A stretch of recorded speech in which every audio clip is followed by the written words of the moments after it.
Herzlich willkommen zu einem neuen Video.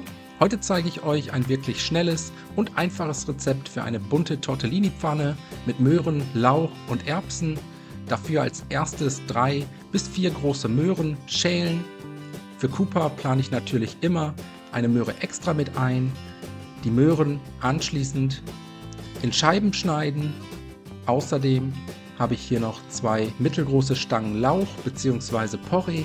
Zunächst putzen und danach ebenfalls in fingerdicke Scheiben schneiden.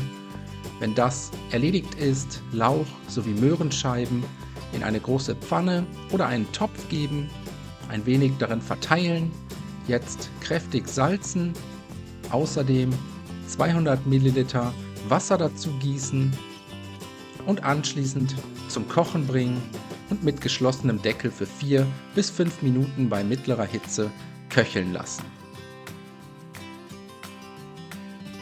Danach kommen die restlichen Zutaten dazu.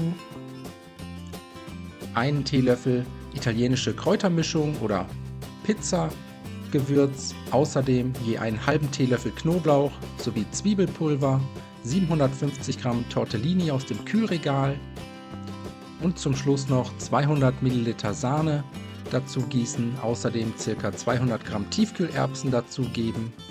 Alles einmal gut umrühren, damit sich alle Zutaten gleichmäßig verteilen können, zum Kochen bringen und für weitere 3 bis 4 Minuten bei niedriger bis mittlerer Hitze köcheln lassen.